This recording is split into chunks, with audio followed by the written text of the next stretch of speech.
Okay, so I don't watch the Power Rangers. SPD was like the last season I was really into, and it was a great season. But the newer stuff, after watching Sentai, it's hard to go back. But I do like catching the figures when they're on clearance, like $4 for this one. So this is Power Rangers Hengeman. I'm guessing he's like the putties. I don't really, like, again, I don't watch the new stuff. Don't know anything about it. I do like the mecha, and if I find a figure on sale, I'll get it. Just because I like to have one representation from each series, at least one. And the reason I like these a little bit more is this right here. I bought it just for this, honestly. This goes into the Megazords and becomes the head.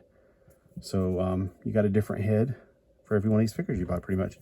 And there is a family resemblance there, evidently.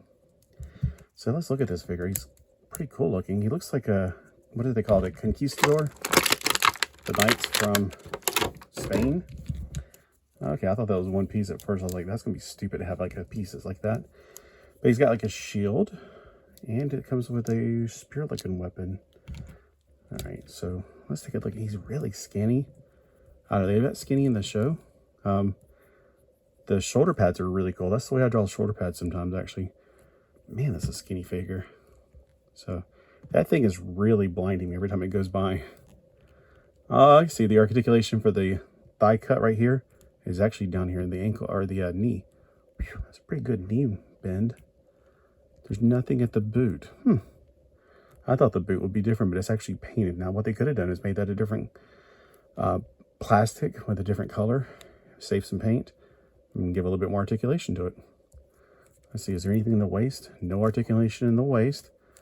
The up here, it's like a hinge ball. They call it a ball joint, but I call it a hinge swivel joint.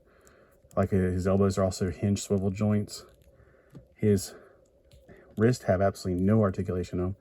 His head appears to be on a swivel, but it could be a ball, but it's not giving too much. Like left, right, up. This is as far up as he looks.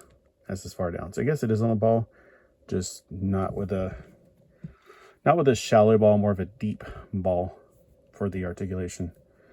All right, let's put his shield in his hand, which looks like that's what it's made for. Like that way. I don't know. It feels like it needs a sticker or some kind of paint on it. This one's a more rounded hand, so I guess he's right-handed for his spear. All right, I feel like I'm got to heat up his hand or something, get that into his hand without pinching my fingers. So is that correct? Somebody comment below and let me know if you watch the show, because I do not. I'm not dissing it. I just don't really care for the modern stuff. But again, it's a cool looking little figure.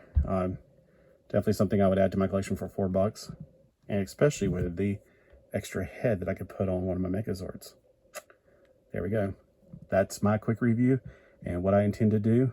And thanks for watching.